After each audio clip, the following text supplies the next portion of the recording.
Yeah. Yeah. Well, hey everyone, we're live on Facebook, and give us the old thumbs up, give us a smiley face, and just let us know you're here. Make a comment. Tonight we're going to be talking about the 15 things that can slow your metabolism down. Yeah. So Wow. I've got my friend Katie Larking on here, and we're live. How are you tonight? I am great. How are you, Dr. Cat? I'm doing really good. I can't believe it. We have some really cold weather coming next week. And the day that I'm flying out of here, Yeah. coming down there, it's supposed to be like negative 35. Wow. And you're probably going to fly into like 40 degrees Celsius. Yeah, which is like, what, 120? Yeah, something like that. So that's 150-degree temperature change. Wow. Crazy. I'm bringing along plenty of water bottles full of water. Excellent. Hydrogen water.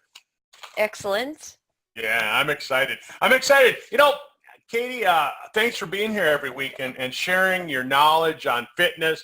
I know, you did some amateur fitness contest, didn't you? Yeah, so I decided a few years ago that I wanted to do a fitness competition. I had been exposed to it when I was very young because a partner at the time, a boyfriend at the time, was really into it.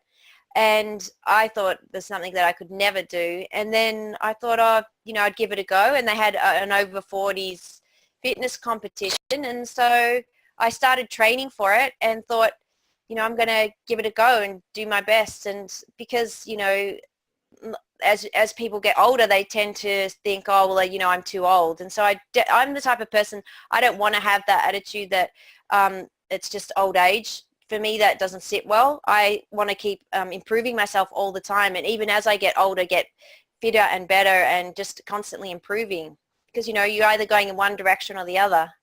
That's right. That's right. I started really working out hard the last couple of months and I put a gym together down in my basement, and I'm telling you what, just in the last 4 weeks, I've been able to increase the amount that I'm bench pressing by close to 30%.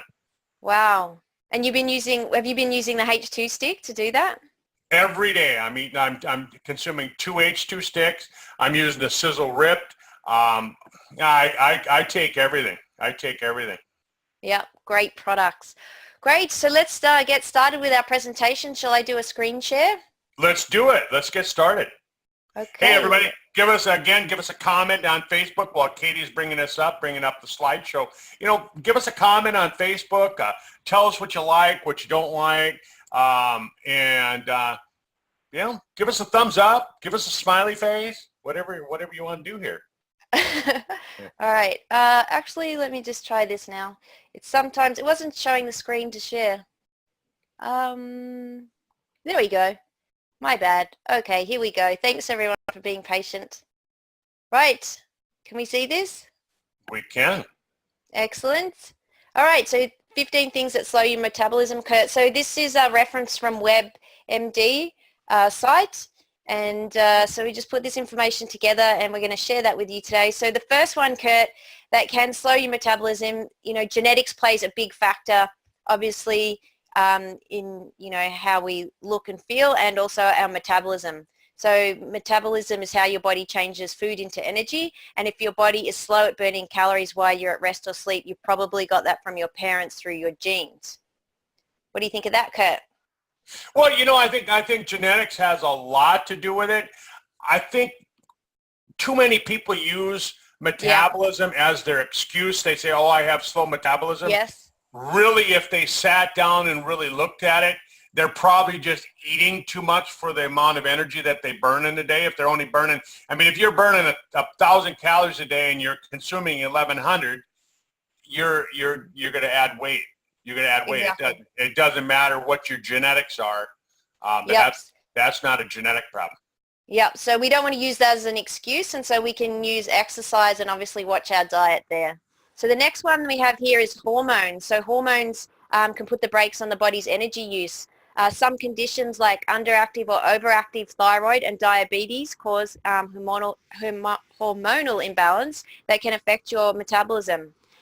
and the stress also releases hormones that can trigger a slowdown. What do you think of that, Kurt? Well, again, hormones, it's so important. And I think probably the biggest culprit in causing hormonal problems is sugar, the consumption of Yes. sugar. When you consume sugar, it changes the insulin, and that changes all of the other pancreatic enzymes and the hormones, and then that affects the thalamus, and that affects the adrenal glands. And the adrenal glands is going to convert estrogens and testosterone and all of the other hormones in the body into things that you don't want them to convert into, and that's going to trigger your body to store food as energy rather than burning it as energy. It'll store it as energy for future use. Yep, absolutely. So hormones is a big one, and stress obviously can affect that too, Kurt. And I think exactly what you said about sugar affecting hormones. And so if sugar affects hormones, then I feel that if you're having a really high sugar diet, you're more likely to probably suffer from stress, would be my opinion. And so, yeah, managing that and just reducing your sugar. Right. Lack of sleep. So shut-eye helps your metabolism stay steady.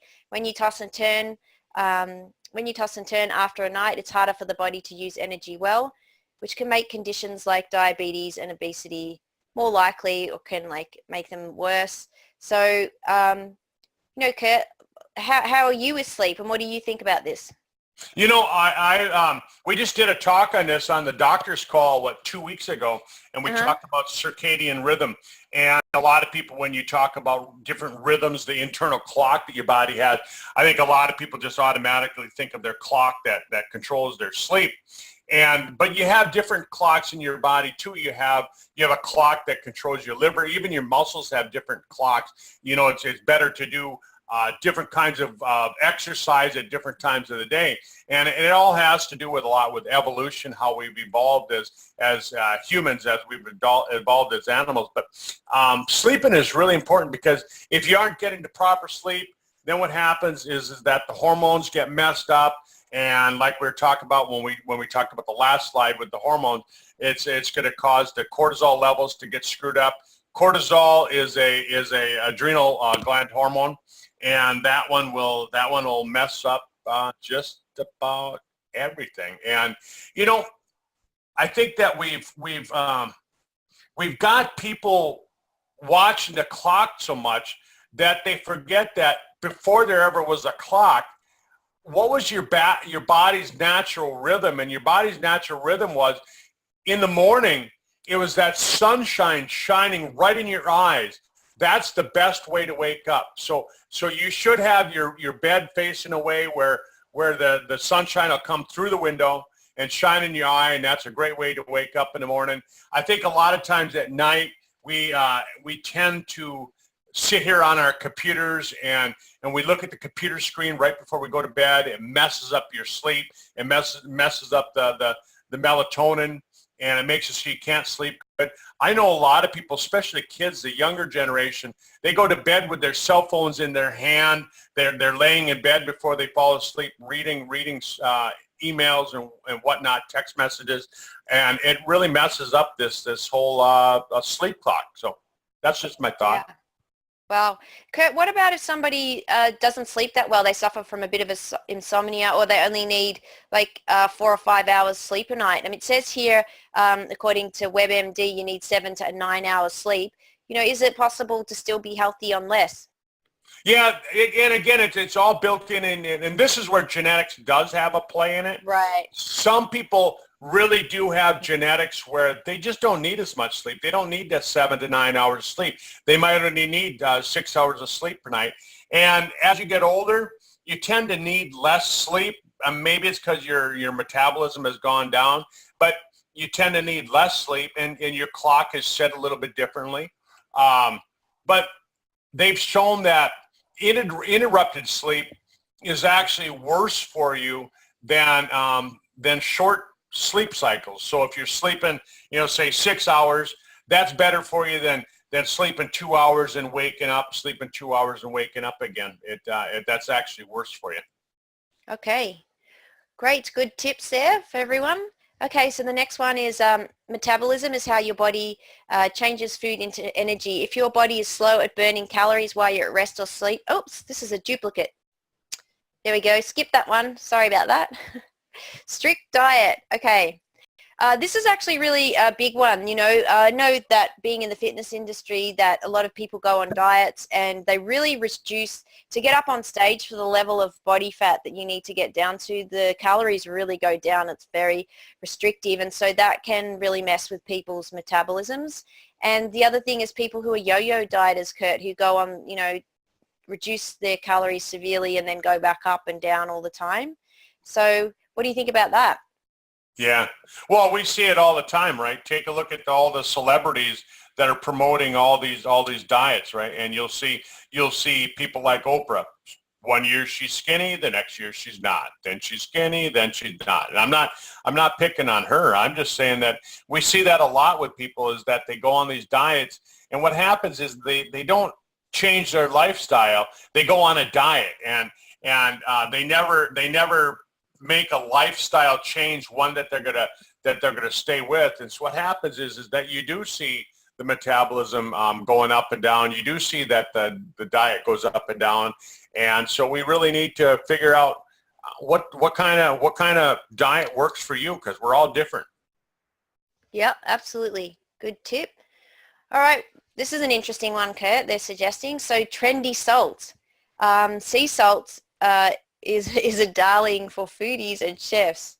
You'll probably find it in top restaurants and gourmet kitchen, but it lacks iodine, and your thyroid needs iodine to manage your metabolism. So I'd actually read about this type of salt not containing iodine. What do you think about that? Well, sea salt doesn't have iodine in it? Yeah. Yep. I didn't know that. Yeah. So yeah, and so it lacks the iodine. And so how can people actually get tested for iodine, Kurt, to test if they're actually got enough? Well, probably the easiest home test that you can do is just go buy some iodine, buy it off Amazon, go to your local drugstore, go to your pharmacy, and you can buy like the liquid iodine, the stuff that you put on wounds for wound care. And you can just do a little patch, go online and just go iodine patch test, and you put a little bit of iodine on your skin, and you watch how fast the orange disappears, the orange color disappears on your skin. And that'll tell you if you have an iodine deficiency. Wow. Okay. So, and can doctors obviously test for it as well? Can they do a blood test? Sure can. You can do different kinds of testing for it. But Yep. if you want to just do a quick screening, like I said, you can just do it at home too. Right. Great. Okay. So that's an interesting one. All right. So the next one we've got here, you're parched. So you're obviously meaning you're a bit dehydrated. So without enough H2O or water, your metabolism can start to stall. Some studies show that it helps the body burn energy and fuel and fuels weight loss. Yeah. So yeah, and it can help fill you up. So obviously water's key for life. And you know, how would you say it would impact someone who's trying to eat healthy or has actually gone on a diet, or is trying to eat healthy to lose weight and they're not having enough water? How's that going to affect them, Kurt? You bet. Well, this is a good one. This is one that I like to talk about because a lot of people don't realize it. They think, oh, yeah, I'm getting plenty of water. I'm drinking coffee. I'm drinking tea. I'm drinking this. But you do need to have just some pure water during the day, too, to flush things out. And what happens a lot of times, I learned this about 8 years ago, that think about it, most toxins, they're fat soluble. So if you're being exposed to fat-soluble toxins, those toxins are being stored in fat cells. And when you go on a diet and you start burning that fat as energy, then those toxins are re-released back into your system. Well, what you're going to dilute those toxins out with? Water.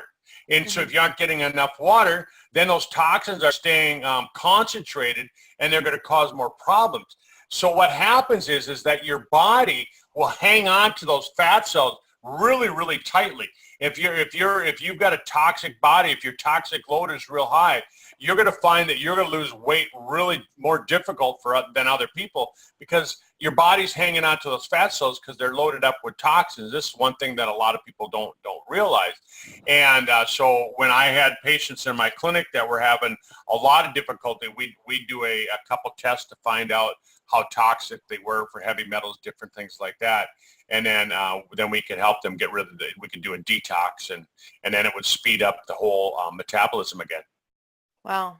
Great. And my tip for drinking more water, Kurt, is, carry a bottle with you like this, H2, great bottle by Sizzle, or any water bottle. Obviously, you want a good quality one, so that, you know how much water you're drinking throughout the day. I know how much I've had during the day because I know if I've filled a 500 ml bottle of water 4 times, then I've drunk 2 liters. And so now I've hit my target. So I feel that if I wasn't doing that and just having a sip of water here and there, I'm really probably not going to drink much water at all. And the other suggestion I have is like filling up a jug of water in the fridge. And at the end of the day, before you go to bed, you can see how much you've actually drunk. And I just think if you don't get used to doing that, I think it's easy just to skip it. That's right. Yep. Okay, drinking decaf. If it's a good option if you like a cup before bedtime, but you'll miss out on the jolt of caffeine that gets your metabolic motor running. Some research shows coffee can affect blood sugar levels, so you may need to limit if you have diabetes. So yeah, caffeine's a big one for boosting metabolism, Kurt. I know that in the fitness industry, this is a really big one, and that people have used caffeine to help burn fat and boost the metabolism. So I don't know if you could say not having it slows your metabolism. I'd just say having it could potentially boost your metabolism. That's right. I think the biggest problem is that people overdo it. They think 1 cup's good, and then they end up drinking 2 or 3. And what happens is that if you drink too much, then it'll actually have the opposite effect. It'll actually slow your metabolism down. I don't really like decaf coffee, and I'll tell you why. Is that, think about it. How do they take the caffeine out of the coffee bean? Mm-hmm. Well, what they do is they treat the coffee bean with a toxin like formaldehyde, and when they treat the coffee bean with formaldehyde, now you're getting the formaldehyde. I would rather have the caffeine. Absolutely, yes. So, and this is what that slide's saying too: not having decaf, having regular coffee. Okay, the next one, lacking calcium. This was an interesting one. So, not just for bones. Calcium is a key nutrient for a swift metabolism. Many people don't get enough. How does calcium affect the metabolism, Kurt? Well, calcium, yeah, it's one of the minerals that you need for getting a transport, for electron transport, and so that's where calcium comes into play. But the other thing is that if your bones aren't strong enough, you're not going to build any muscle, because your body doesn't want you to build muscle that's going to overpower and break bones. Right. Okay. And I know that. Sorry, go on. Oh, I was just going to say, I don't know if calcium is really probably my best choice for getting. I like milk. I like drinking milk. I like the taste of it. I like milk. But calcium, milk really isn't probably the best source of calcium. You can eat a handful of sesame seeds and get more calcium than you can from a glass of milk. Yeah, in fact, Kurt, my understanding is that the only reason milk has calcium, or a lot of the calcium, not the only reason, a lot of the calcium in milk has actually been fortified. It's actually added into it. Yeah, and you know what kind of calcium they add, right? No, go on, tell me. Yeah, well, they add the calcium carbonate. They don't add the good kind of calcium. They add the cheapest kind of calcium, like Tums, and that's the kind of calcium that really doesn't help you that much. Right. Okay. Let's move on to the next one. Oh, there's other sources of calcium too. So you mentioned seeds, and we've also got salmon, turnip, greens, kale. So dark green leafies have calcium, right? Yeah. Because I always wondered, Kurt, how to, if people in Asia, Japanese people, Chinese people who don't consume milk and have, vegetables, rice, meats, where are they getting their calcium from? Right. Well, there's a lot of good sources of calcium, like they pointed out here, different kinds of vegetables, the greens, the kale, and there's calcium in a lot of different things. You don't have to get it from milk. No. Okay. Seeds. This is an interesting one. Thermostat too high. So it's not always a good idea to heat things up in the bedroom. So living in a hot environment, it says that room temperatures of 75 degrees keep your body from making brown fat, which is loaded full of calorie burning cells. Wow, that's an interesting comment. Wow. So what does that do for all of you down in Australia? Because obviously 75 degrees, I mean, that's if it's 100 degrees down there like it is right now, then it's obviously too warm, right? Yeah, so my understanding is so your metabolism slows down in the summer, and in the summer you don't need to eat as much because you're actually burning less calories, and in the winter you're burning more. So essentially that's what it's saying, isn't it? Yeah. Yeah, I know like in my house here in the summertime, I turn the thermostat up to 70 so I don't have to pay so much air conditioning. And then in the wintertime, I turn it down to 66, 68. And I figure, yeah, I can throw a sweater on. You know, it's not so bad. So Yeah. my mom hates it when she comes over. You know, she'll turn 80 this year in June, and she comes over and she's just she's got to wear a battery operated sweater so she can stay warm enough in my house. Wow. Well, the thing is, I do know that when you're cold, like in winter, I tend to eat more than I would in summer. It's easier to go without food, for longer periods of time. So, that's got to do with how your metabolism's operating at what temperature. That's right. All right. So medication. So this slide from WebMD said that, drugs can slow down your metabolism. So drugs, antipsychotic drugs, other medications like those that slow the heart rate can have an effect. How can drugs interfere with your metabolism, Kurt? Well, let's just take a look at one group of drugs since it's probably it's a drug that's being prescribed to a lot of people, the SSRIs, the antidepressants, right? Mm-hmm. Yeah, I mean, I think doctors overprescribe it. They hand it out like candy to a lot of people. And antidepressants, what do? Well, they slow down the serotonin. And when you mess around with the serotonin is one of the chief primary neurochemicals that controls appetite. And Right. and so if you're going to have problems with that, then that's going to mess around with your cortisol. That's going to mess around with your other adrenal hormones like adrenaline and noradrenaline and dopamine, all of those other brain chemicals. And yeah, it's going to cause a lot of problems. Okay. So obviously we're not encouraged. We want, you need to consult with your doctor if you've got a problem. But yeah, it's just interesting to note that could be contributing. Okay, Yeah. the next one. Yeah, I was just going to say, definitely don't just drop those drugs because Oops. a lot of times when you're looking at the medications, the SSRI type drugs, things like that, you have to be careful with it because your body has like a half-life. You have to slowly wean yourself off, and so always work with your doctor on that. Don't just listen to Katie and I and say, "Oh, I'm going off it tonight." Yeah, no, don't do that. We don't want you to do that. Okay, next one. You love this one, Kurt. Reduce carbs. This comes back to the comment that you said about sugar. Yeah. So, Well, I'll tell you, since the first of the year, I've reduced my carbs down less than 20% of my total caloric intake for the day. And yep. as of this afternoon, since the beginning of the year, I've lost 15 pounds. Well done. Woo-hoo. If you're watching the call or listening to the recording, give Kurt a well done. So Kurt announced when we started this group that he was going to lose weight, and more importantly, he's going to keep it off through lifestyle change, right, Kurt? The rest of my life till I'm 110. Good on you. So yeah, carbohydrates, eating excessive carbohydrates. Your body needs them to make insulin, but it can spike your glycemic index and affect your insulin levels, and so can then have an overall effect on your metabolism. But why, Kurt, would it actually slow the metabolism? Why would they put this here? Why does it slow the metabolism? Because what happens is that when you get too many carbohydrates, like the breads and the cereals and things like that, it converts to sugars too easily. And when it converts to sugar, what that does is that causes an insulin spike. The insulin messes around, like we were talking about earlier, messes around with your adrenal glands, messes around with the other pancreatic enzymes, things like that. And your body goes into more or less a phase where where it thinks that a starvation is going to be coming. So it's preparing for hibernation like a big old grizzly bear going to sleep in the wintertime. And it's putting everything away instead of storing it, and or instead of burning it, it's storing it. Right. So yes, as the insulin levels go up, and that has a follow-on effect to affect the hormones. That's right.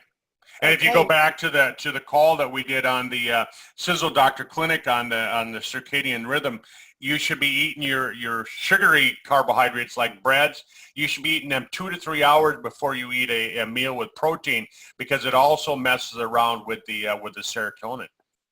Right. All right, so there we go, carbohydrates, reduce those. And this one, they made a comment on being nocturnal. So night shifts, people who do night shift work, and obviously it's unavoidable if that's your job and you need to work those hours. But it does have an effect, though. It can have an effect on the sleep-wake cycle. And then it says that in turn leads to issues with the metabolism. What about this one, Kat? Yeah, think about it. Next week I'm coming down there, and your nighttime is my daytime. Your daytime is my nighttime. And so the best thing that I can do, the best thing that everybody, if you're listening to this, if you're on that kind of a schedule, if you know that your schedule is going to be off, jump onto the regular schedule. So next week when I get down there, first thing that I want to do is I want to jump right back into my daytime. On your daytime, and get up with the sun, like we were saying earlier.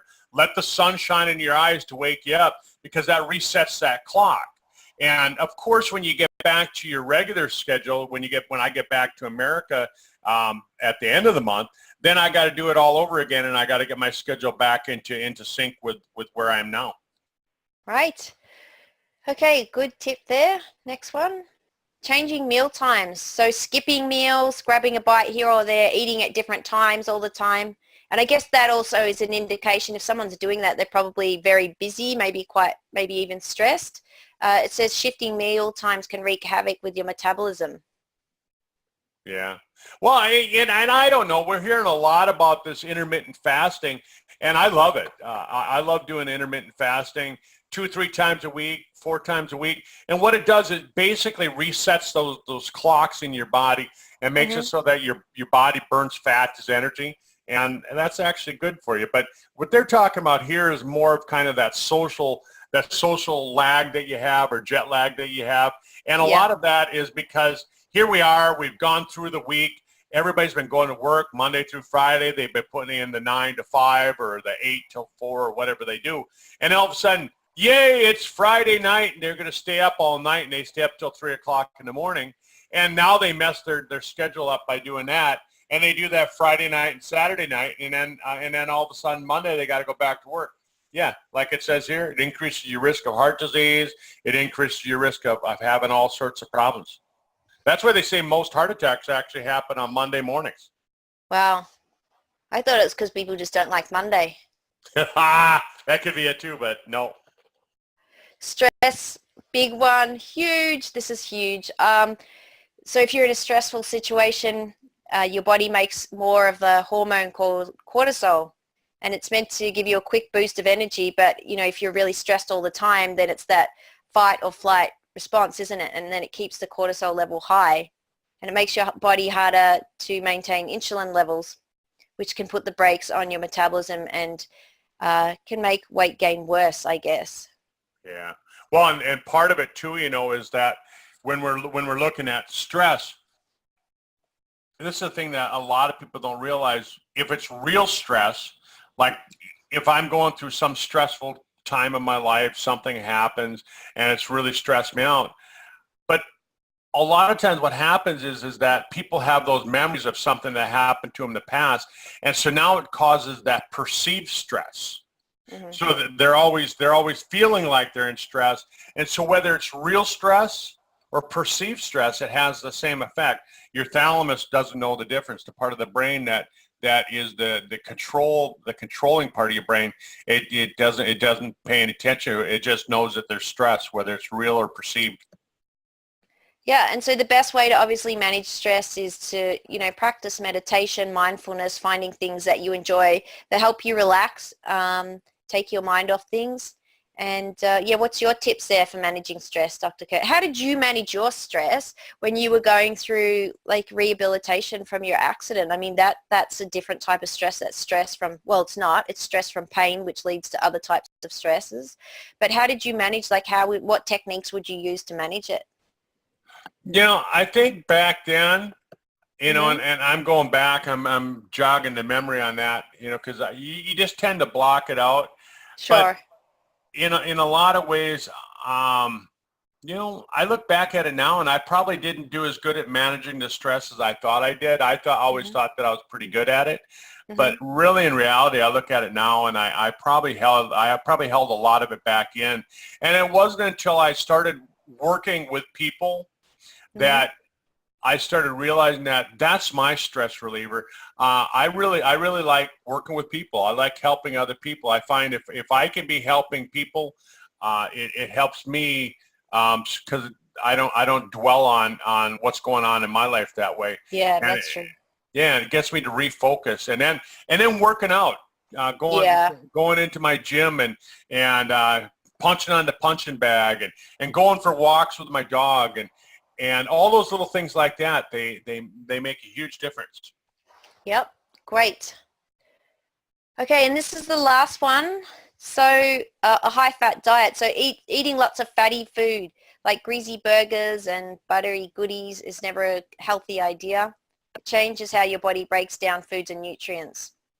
So your body's ability to use insulin is affected too. That's called insulin resistance. So we're back to, the issues with diabetes and insulin resistance. So these are like, we've got a picture here of some pretty fatty food that have a ton of calories in it and a ton of fat in it, and not the best type of fat.